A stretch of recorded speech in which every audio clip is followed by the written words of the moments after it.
Thank you सगळ्यांना. एवढ्या short ह्याच्यावर इंटिमेशनवर पण सगळेजण जॉईन झाले तुम्ही. आपण आपल्या या तुलसी पूजन सेमिनारमध्ये सुरुवातीला आपण मंगलाचरण घेऊन सुरू करूया. सगळेजण आपला म्यूट ठेवून आपले मंगलाचरण सोबत म्हणू शकता. एव्हरीवन कॅन से नमो विष्णुपदाय कृष्णपेष्ठाय भूतले श्रीमते भक्तिवेदांत स्वामी इति नामने नमस्ते सरस्वती देवे गौरवाणी प्रचारिणे निर्विशेष शून्यवादी पाश्चात्य देश तारिणे नमो विष्णुपदाय कृष्णपेष्ठाय भूतले श्रीमते भक्ति सिद्धांत सरस्वती इति नामिने श्री वार्षभान नवीदेयी दायिताय कृपाब्दे कृष्ण संबंध विज्ञान दायिने प्रभवे नमः माधुरोज्ज्वल प्रेमाद्य श्री रूपानुग भक्तिद गौर करुणा शक्ति विग्रहाय नमस्तुते नमस्ते गौरवाणी श्री मूर्ते दीनतारिणे रूपानुग विरुद्धाप सिद्धांत ध्वांत हारिणे नमो गौर किशोराय साक्षात वैराग्यमूर्ते विप्रलंब रसांबोधे पादांबुजाय ते नमः नमो भक्ति विनोदाय सच्चिदानंद नामिने गौरशक्ति स्वरूपाय रूपानुग वरायते गौरवीर्भाम भूमेष्ठ निर्दिष्ट सज्जन प्रिय वैष्णव सार्वभौम श्री जगन्नाथाय ते नमः वंशाकल्पतरुभ्यश्च कृपा सिन्धुभ्य एव च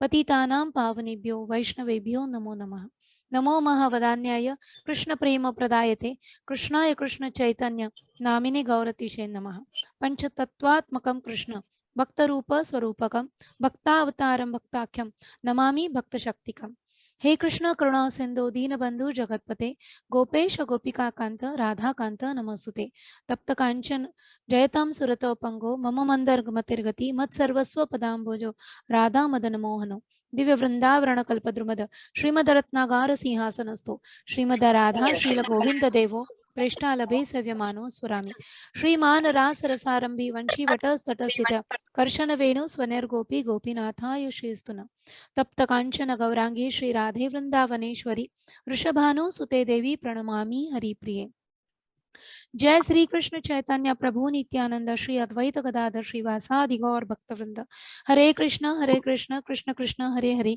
हरे राम राम राम हरे हरे। सभी का इस तुलसी पूजन सेमिनार में सबका स्वागत है। मैं राधा सुमुखी देवीदासी आपके सामने एक छोटा सा सेमिनार जो मैंने अपने सीनियर वैष्णव से सुना है उसके बारे में बताने की कोशिश करूंगी। हमारे औरंगाबाद के श्रीमान राम लक्ष्मण प्रभु जी की यह इच्छा थी कि हमारे यहाँ जो हर साप्ताहिक मंगल आरती का प्रोग्राम होता है मंदिर में इस्कॉन मधुवन में, उस मधुवन के कार्यक्रम में स्त्रियों के लिए जो महिलाएं माताजी हैं, माताजियों के लिए भी तुलसी पूजन का एक अलग से पूजे की व्यवस्था हो। और इसी एक इच्छा के लिए प्रभु जी ने मुझे ये आदेश दिया कि सभी माताजी को तुलसी पूजा का पूरा जो नियोजन है वो समझाए और उनको इस किस तरह का विधि होता है उसके मंत्र समझाए ताकि हर कोई उस विधि में सम्मिलित हो सके। इसीलिए यह एक छोटा सा प्रयत्न है मेरी हम सभी की ओर से कि ये आज का सेमिनार के थ्रू हमें सभी माताजियों को ये समझा सके। अगर कुछ गलती हो जाए तो बड़े हृदय से मुझे थोड़ा माफ कर देना। तो हमें तुलसी महारानी के बारे में हमारी इस वैदिक संस्कृति में हम हर एक घर में किसी भी घर में जो भागवत है या स्मार्त लोग हैं, इन लोगों के किसी भी घर में हम जाते हैं तो हम देखते हैं कि उनके घर में तुलसी होती ही है, उनके प्रांगण में तुलसी होती ही है। भले ही वो आरती ना करे, भले ही वो पूजा ना करे, भले वो जप ना करे, लेकिन उनके घर में तुलसी होती है। तो इससे ही हमें पता चलता है कि तुलसी का महिमा हम जैसे तुच्छ लोग नहीं बता सकते, ये तो विश्व पूजनीय है ना। तुलसी महारानी एक विश्व पूजनीय माना जाता है और इसी की वजह से आज हमारे यहाँ हमारे जो संस्थापक आचार्य है श्रील प्रभुपाद, इन्होंने भी हमें यह पूजा का अवसर प्रदान किया है। उन्हीं के मतलब उनकी कृपा से ही हम ये पूजा कर पा रहे हैं। तो हमें क्यों करना चाहिए? अगर हम उसका जो मूलभूत क्रिया है, मूलभूत तत्व को नहीं समझेंगे तो उसको तत्व के बिना अगर हम पूजा करते हैं तो उस पूजा का वो भाव या वो हाँ चलो चलो उधर। हृदय में वो इच्छा नहीं हाँ आ पाती, देखते ना आ जाओ, है ना। आप आ जाओ। तो इसीलिए हमें उस तत्व को समझना है और एक थोड़ा सा प्रयास है मेरा इस तत्व को आपको समझाने के लिए। हमें हरिदास ठाकुर जी की जो नामाचार्य है, नामाचार्य हरिदास ठाकुर जी की कथा सभी को मालूम है, जो क्या हुआ था जो नामाचार्य, उनको नामाचार्य नाम चैतन्य महाप्रभु ने दिया था, क्योंकि वो हर रोज 3 लाख हरिनाम लेते थे, 192 मालाएं वो करते थे। उनके जीवन में भी परीक्षा का समय आया था, जब उनके पास वो हीरा नाम की वेश्या आई थी। और हीरा नाम की जब वेश्या उनके पास आई और वह 3 दिन लगातार वहां पे बैठे रही, और हर हर दिन हरिदास ठाकुर उन्हें कहते थे, अनुरोध करते थे कि मेरी मालाएं पूरी नहीं हुई है, मेरी माला पूरी होने के देखो बाद इधर मैं इधर आपको इसके पैर रखो, अवश्य सेवा ये इसके पैर करूंगा, रखो। है ना। और इसी तरह 3 दिन वो हीरा उनके निकट में बैठी रही, उनका हरिनाम जो है वो हृदय से सुनती रही। और तीसरे दिन वह हरिनाम वह खुद उसका उच्चारण शुरू किया। तो उसका उनका जो हरिनाम का जो महिमा है, उसके लिए तो हमें अलग से पूरा एक सेमिनार भी कम पड़ेगा, इतना हरिनाम का महिमा है। लेकिन उसी हरिनाम फूल को मंडी लेते चल रहे। समय कि क्या ये किया, दवा साज वाला मालूम है ना, दवा अ, साज वाला। फूल मंडी के कहाँ पे? दवा साज। हरि बोल माता जी, सबको म्यूट कर दीजिए ना हाँ प्लीज। वही मैं माता जी कर रही हूँ, जस्ट अ मिनट। कितना? 60 रुपए। 50 रुपए में जाते ना हम। 10 रुपए ये बोला ना। हाँ तो क्या हुआ, बोल बोल बोल जल्दी। कैसे चढ़ेंगे हम, चढ़ने का प्रॉब्लम।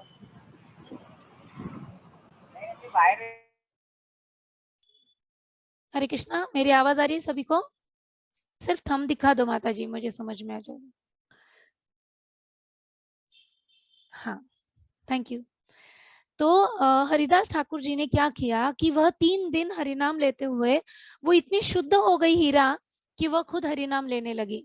फिर उन्होंने हरिदास ठाकुर जी से कहा कि प्रभु जी, मैंने आपके सानिध्य में आकर, आपके एसोसिएशन में मैंने हरिनाम का तो महत्व जान लिया, अभी मेरे जीवन का जो गंतव्य क्या होगा, मैं क्या करूं आगे।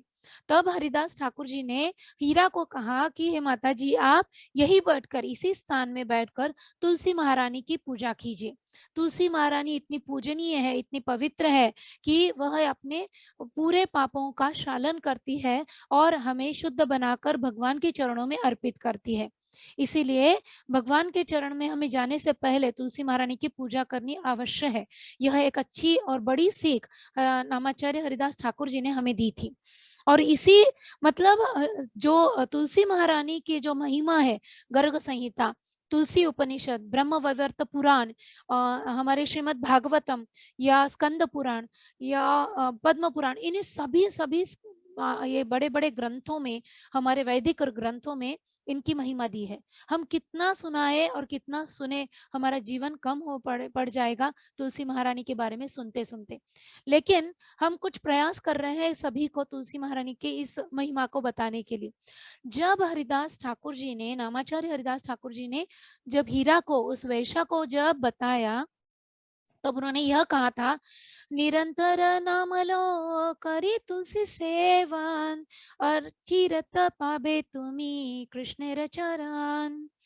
निरंतर तुम नाम लेते रहो, लेकिन कहा, कर तुलसी सेवन, तुलसी की सेवा करते हुए इसी जगह पर तुम निरंतर नाम लेते रहो।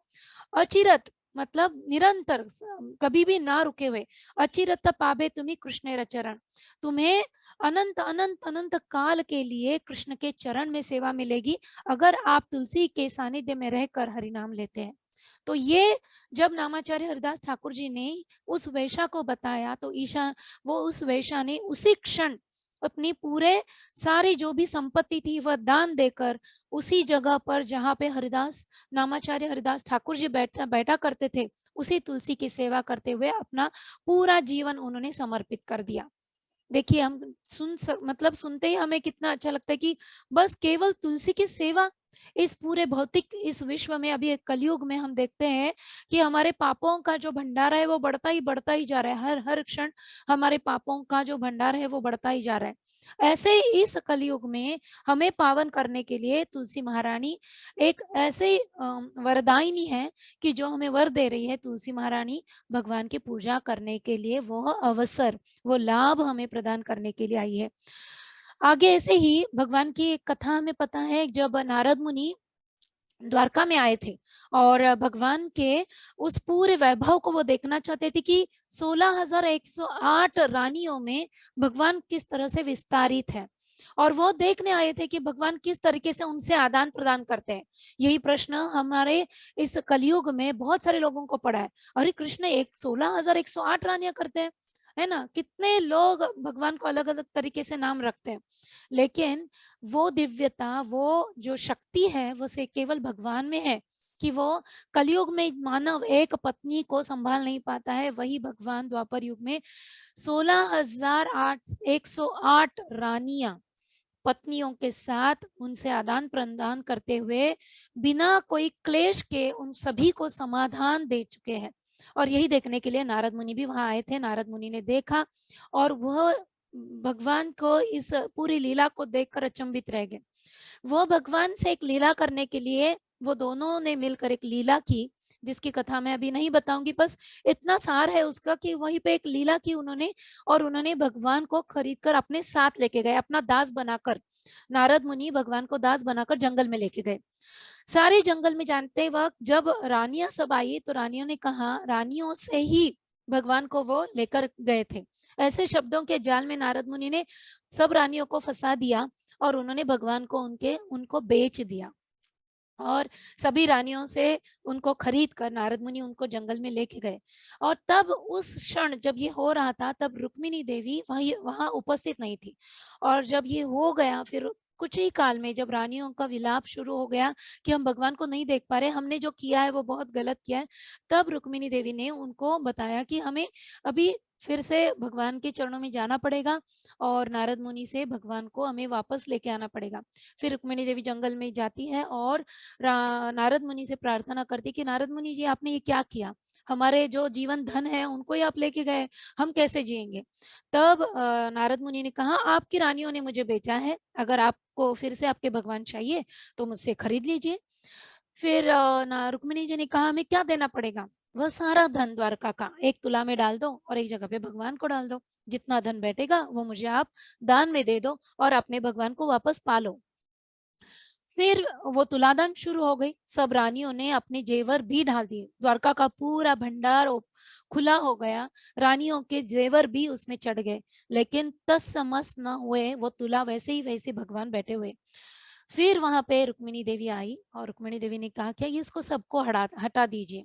और उन्होंने एक तुलसी पत्ता लिया और उस दूसरे तुला में रख दिया, और जैसे ही वो तुलसी पत्ता उस पर रख दिया, वो तुला समान भार में तुल गई और सबको अपने अपने भगवान वापस मिल गए, सिर्फ एक तुलसी पत्ते के भार से।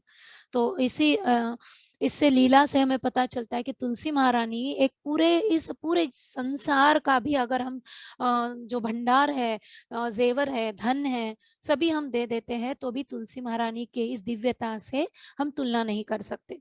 तो हमारे पापों से, हमारी पुण्यों से क्या तुलना हो सकती है। ऐसी एक कथा गिरिराज गोवर्धन की जो लीला होती है, हमें सभी को पता है, वृंदावन में गिरिराज गोवर्धन की क्या कथा हुई थी कि भगवान खुद ही कृष्ण वहां पे आते हैं और इंद्र के विरुद्ध जाकर गिरिराज की सेवा करने के लिए सभी वृंदावन वासियों को मना लेते हैं और वो गिरिराज की पूजा करते हैं। सभी वृंदावन वासी सब जब गिरिराज को भोग लगाने के लिए गए, वो भोग लाते गए और गिरिराज अन्य और कहते हुए वो सारा प्रसाद ग्रहण करते ही जा रहे थे।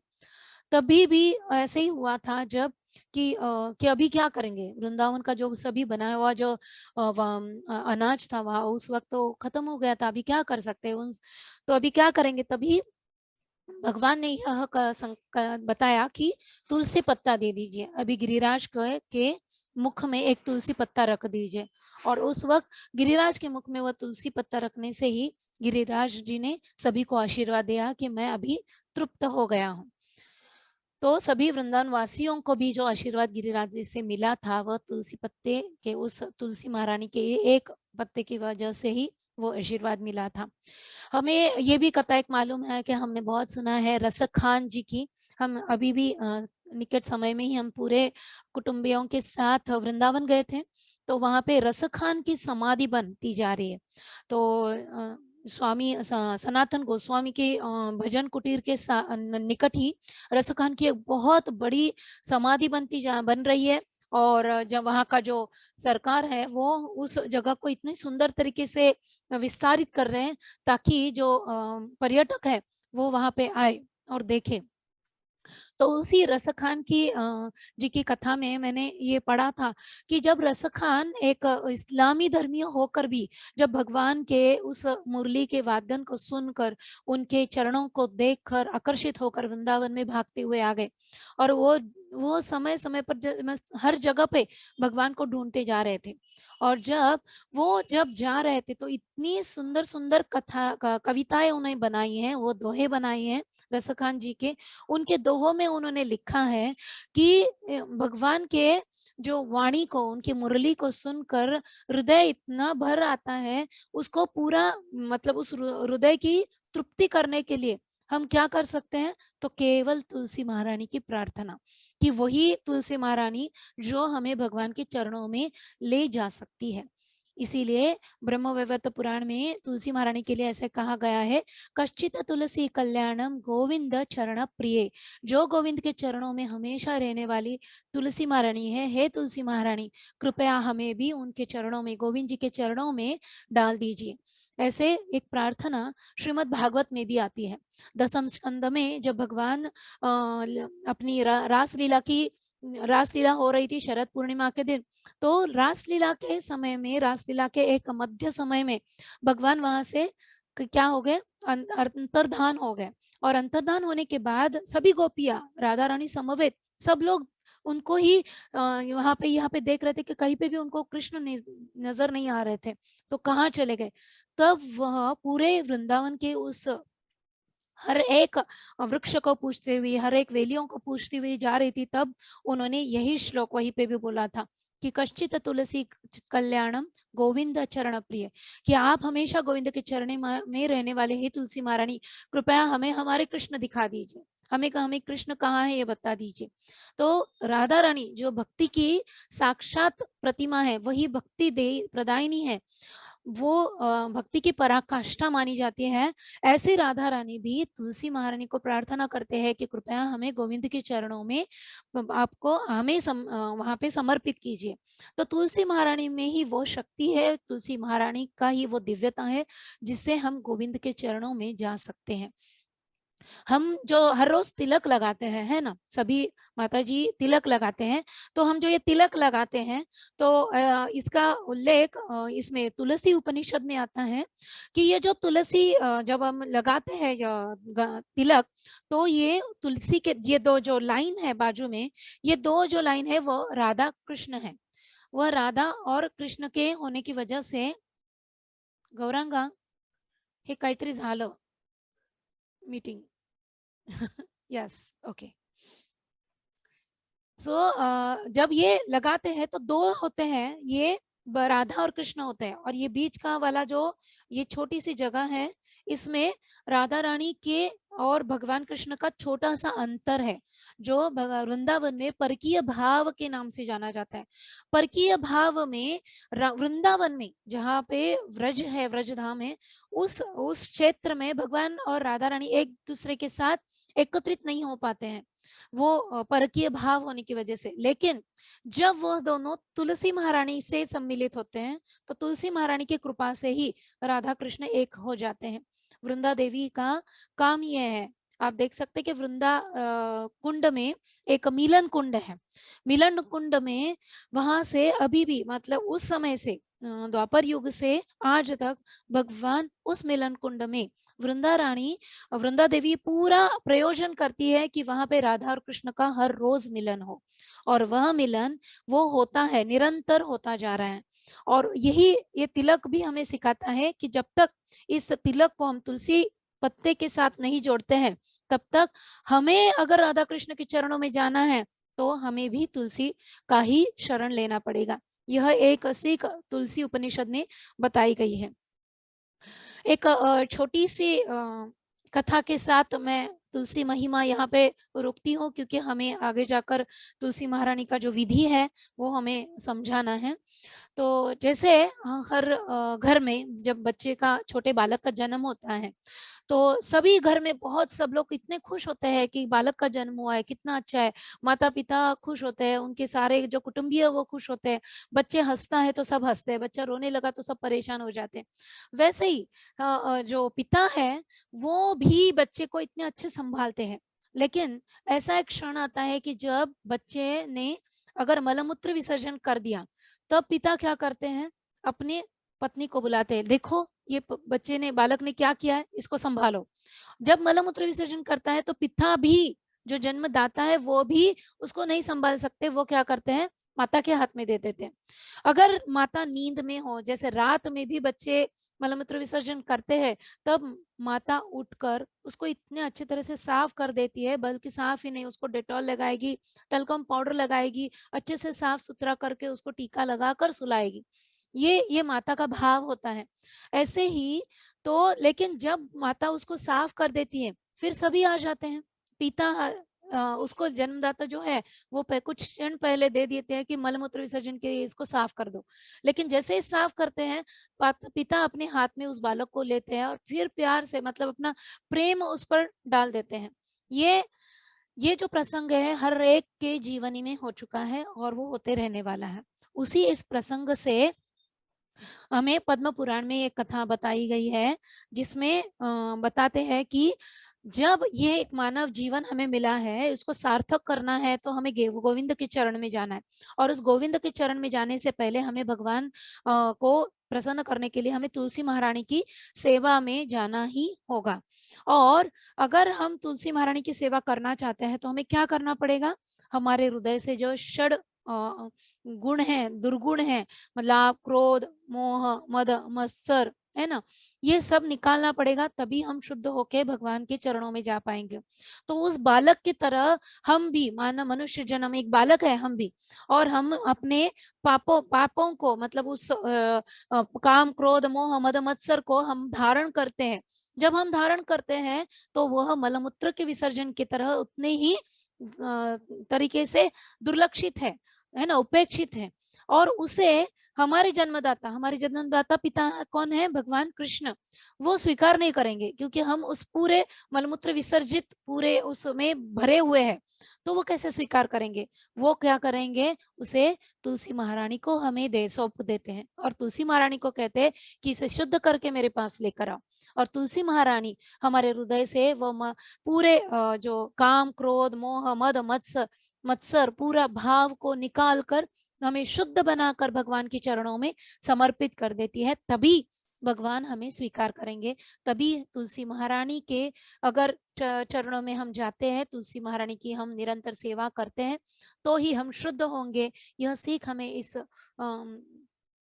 तुलसी उपनिषद की इस छोटी सी लीला से मिलती है। तो ये ऐसे और अनेक ऐसे महिमा और महात्म्य हम सुन सके। गर्ग संहिता, भागवतम में भी बहुत जगह है कि राधा रानी स्वयं जाकर तुलसी महारानी की पूजा करती है, और तुलसी महारानी उनको वृंदावनेश्वरी नाम की उपाधि देती है, क्योंकि वृंदा देवी तो स्वयं तुलसी महारानी है, वही तो उनके मिलन की, उनकी पूरी लीलाओं की व्यवस्था संभालती है, वह वृंदावनेश्वरी है। लेकिन उन्होंने राधा रानी के प्रेम भाव को देखकर कि मुझसे, मेरे अंदर जितनी भावना है, प्रेम उत्कट भावना भगवान कृष्ण के लिए, उससे ज्यादा आप में राधा रानी में देखती हूँ, तो इसीलिए आप वृंदावनेश्वरी हो, ये उपाधि उन्होंने भगवान राधा रानी को दी थी। तो ऐसी श्रेष्ठ तुलसी महारानी की अगर हम नित्य निरंतर हर रोज अगर पूजा करते हैं, उनके सामने बैठकर हरिनाम लेते हैं, वो शुद्ध भाव हो जाएगा हरिनाम में कभी ना कभी, कि हमें भगवान स्वीकार कर लेंगे। हमारे हरिनाम को सुनने के लिए भगवान वहां पे उपस्थित होंगे। वह केवल तुलसी महारानी के हम पर होने वाली कृपा से ही संभव है। हरे कृष्णा। तो हमने अभी तक महिमा सुनी है तुलसी महारानी की। अभी हम लोग पूरा तुलसी महारानी की पूजा कैसे की जाती है, उसका विधि, और किस तरीके से उसमें तुलसी महारानी को प्रणाम करना चाहिए, उनकी जो पूरी व्यवस्था कैसे संभालनी होगी, ये सब इसके बारे में हम अभी सुनेंगे। तो इससे पहले कि हम आरती शुरू करें, क्योंकि हमारा उद्देश्य यहाँ हुआ था एकत्रित होने का, कि तुलसी महारानी की जो आरती है, जो मंगल आरती में गुरु अष्टकम के बाद नरसिंह आरती के बाद तुलसी आरती की जाती है। हमारे संस्थापक आचार्य श्रील प्रभुपाद ने हमें सिखाया है कि जो मंगल समय में होने वाला जो भी विधि है, उसे हमें क्या करना है, वो बहुत उपयोगी है, जिससे हम शुद्ध भाव से हरिनाम कर सकते हैं। ओके, तो अभी हमें आरती का जो विधि है पूरा माता जी दिखाएंगे, माधवी गोपी माता जी। हरे कृष्णा माधवी गोपी माता जी।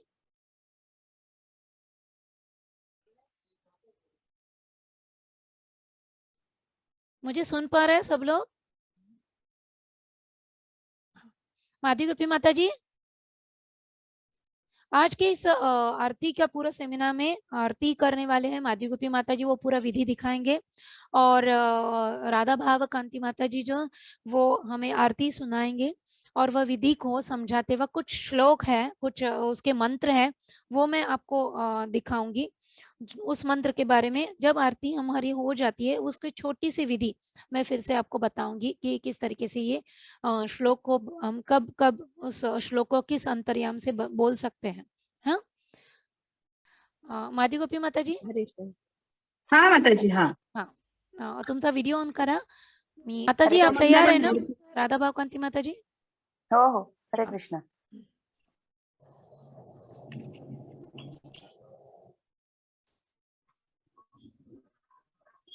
हरे कृष्णा। सबसे हरे पहले हम प्रणाम मंत्र बोलेंगे।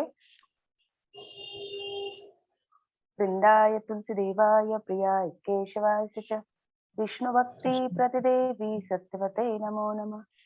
ये 3 बार रिपीट करना है हमको। वृंदाय तुलसी देवाय प्रियाय केशवाय च विष्णु भक्ति प्रतिदेवी सत्यवते नमो नमः। वृंदाय तुलसी देवाय प्रियाय केशवाय च विष्णु भक्ति प्रतिदेवी सत्यवते नमो नमः। वृंदा देवी तुलसी महारानी की जय। अभी हम तुलसी आरती गाएंगे। स्टार्ट करूँ का माता जी? नमो नमः तुलसी कृष्ण प्रेयसी नमो नमः। भज राधा कृष्ण सेवा पाओ अभिलाषी नमो नमः। जे तोमार शरण लो तारा वंचा पूर्ण हो। कृपा करी करो तारे वृंदावन वासी नमो नमः। मोर यही अभिलाष विलास कुंजे दियो बास नयने बो सदा युगल रूप राशि नमो नमः। वेदनादरो सखीरनुगत करो सेवाधिकार दिए करो निज दासी नमो नमः। दीन कृष्ण दास को नमो रहो दीन कृष्ण दास को नमो रहो। श्री राधा गोविंद प्रेमे सदाई नबासी श्री राधा गोविंद प्रेमे सदाई नबासी नमो नमः।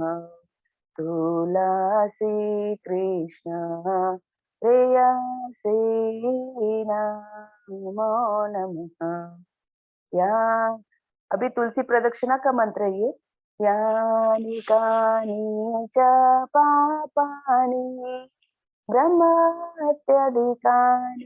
च तानि तानि प्राणाशान्ति प्रदक्षिण पदे पदे यानि कानि च पापानि ब्रह्मत्यधिकानि च तानि तानि प्राणाशान्ति प्रदक्षिण पदे पदे यानि कानि च पापानि ब्रह्मत्यधिकानि च तानि तानि प्राणाशान्ति प्रदक्षिण पदे पदे हरे कृष्णा कृष्णा कृष्णा हरे हरे हरे राम राम राम हरे हरे हरे कृष्णा कृष्णा कृष्णा हरे हरे हरे राम राम राम हरे हरे हरे कृष्णा कृष्णा कृष्णा हरे हरे हरे राम राम राम हरे हरे जय तुलसी महारानी जय तुलसी महारानी जय तुलसी महारानी जय वृंदे देवी जय वृंदे देवी। फिर से एक बार प्रणाम करेंगे। वृंदाय तुलसी देवाय प्रियाय केशवाय च विष्णु भक्ति प्रतिदेवी सत्यवते नमो नमः। वृंदाय तुलसी देवाय प्रियाय केशवाय च विष्णु भक्ति प्रतिदेवी सत्यवते नमो नमः। वृंदाय तुलसी देवाय प्रियाय केशवाय च विष्णु भक्ति प्रतिदेवी सत्यवते नमो नमः। वृंदा देवी तुलसी महारानी की जय। हरे कृष्णा। भक्ति प्रदायिनी तुलसी महारानी की जय। जय। तो हम सभी ने अभी देखा कि किस तरीके से तुलसी महारानी की पूरी आरती की जाती है। उसमें साहित्य हमने लिया था 2 आचमन पात्र, 2 घी के दिए और 3 तुलसी या 2 अगरबत्ती, कुछ फूल और जब विधि में हम अग्रदान मतलब वो पानी अर्च जो डालते हैं उसमें भगवान का जो अर्चा में मतलब गुरु अष्टकम करते वक्त जब हमने भगवान को ऑफर किया होता है वो वहां पे मंदिर में लिया जाता है, वही जल तुलसी महारानी को अर्पित किया जाता है। तो ये जो पूरा साहित्य है और उसकी विधि हम जब आरती करते हैं तो उसकी कुछ विधि ऐसी होती है कि उससे जैसे ही हम शुरू करते हैं, जैसे माता जी ने बोला कि पहले प्रणाम मंत्र होता है, वो सारे मंत्र मैं आपको दिखाती हूँ। 1 मिनट।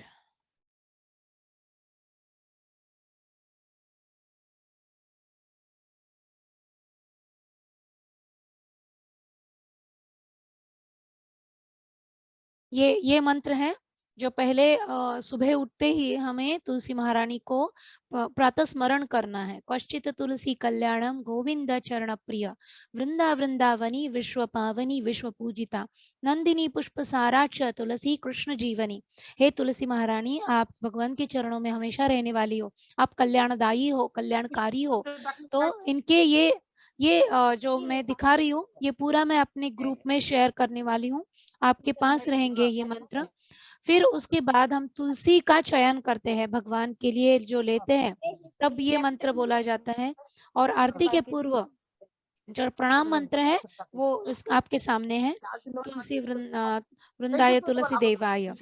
फिर आचमन किया जाता है, जैसे हमने अब देखा माधवी गोपी माता जी ने आचमन किया। ये 7 नदियों के नाम लेकर हम जल को उसमें सानिध्य करके हम आचमन करते हैं 3 बार भगवान के नाम लेकर। ओम केशवाय नमः, ओम माधवाय नमः, ओम नारायणाय नमः।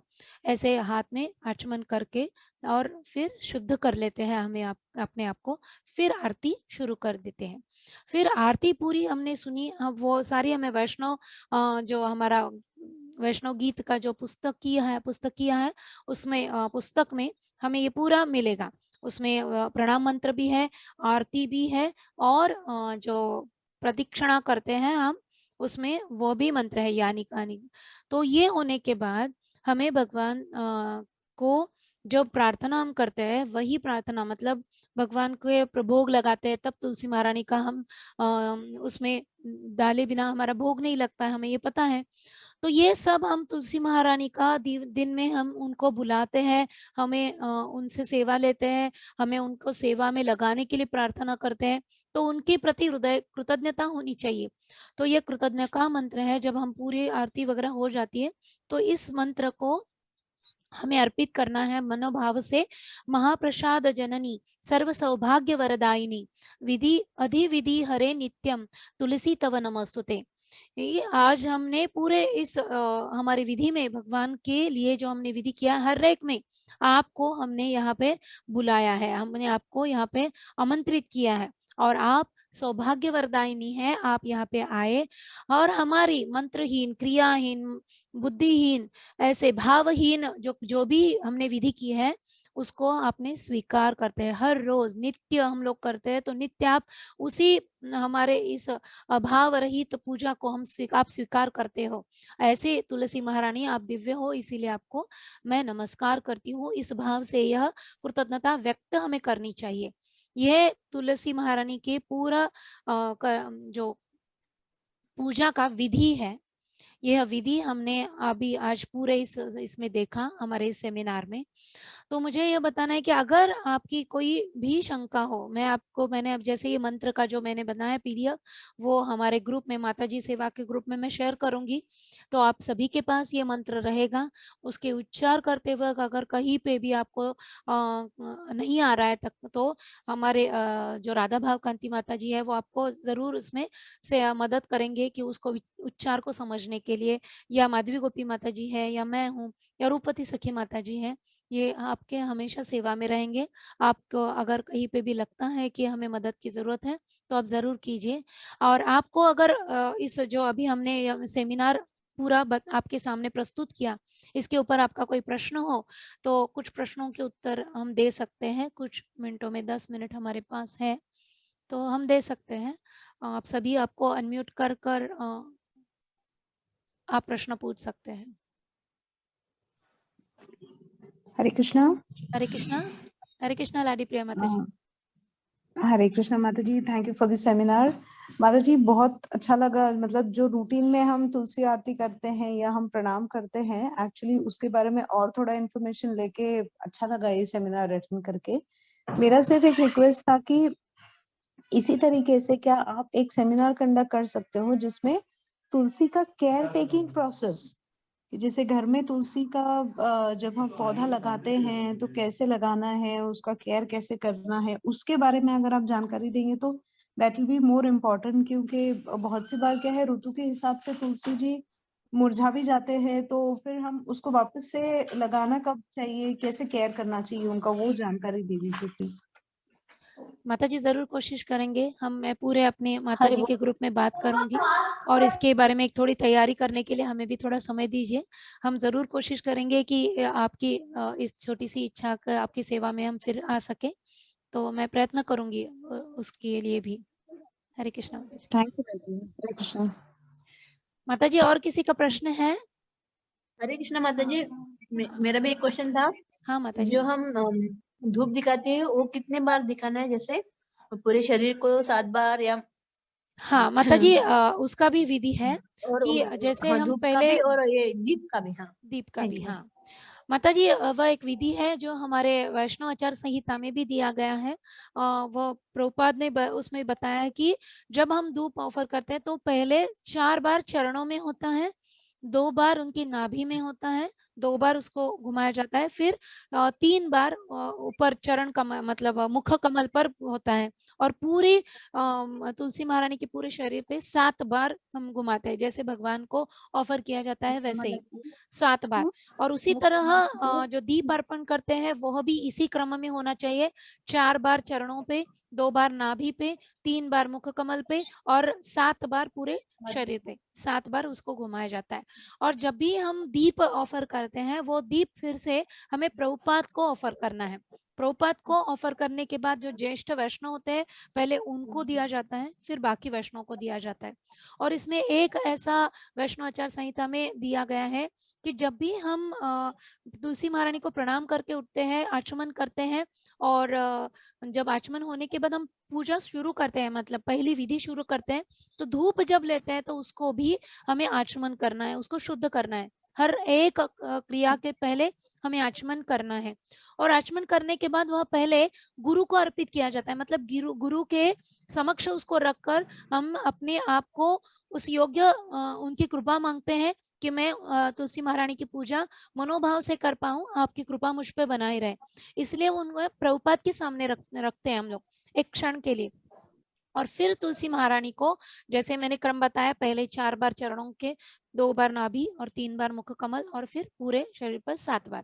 इसी तरह धूप, दीप, फिर पुष्प, और जब आचमन पानी हम ऑफर करते हैं, हमें यह ख्याल रखना है कि तुलसी महारानी के जो पौधों के रूट होते हैं ना, उनके मूल जो होते हैं, उनके ऊपर प्रत्यक्ष रूप से हमें जल नहीं चढ़ाना चाहिए। तुलसी महारानी के थोड़े अंतर पर, मतलब मूल के थोड़े अंतर पर हमें जल चढ़ाना चाहिए। ये विधि उसमें आचार वैष्णव आचार संहिता में बताई गई है। हम अगर उसका विधि का पालन करते हैं तो तुलसी महारानियों के जो जड़ है, जो मूल है, उनको थोड़ा कम क्षति पहुंचेगा और अच्छी तरह से वो फूल पाएंगे। ये विधि है माता जी उसका। माता जी। और किसी का कोई प्रश्न है तुलसी महारानी की सेवा के?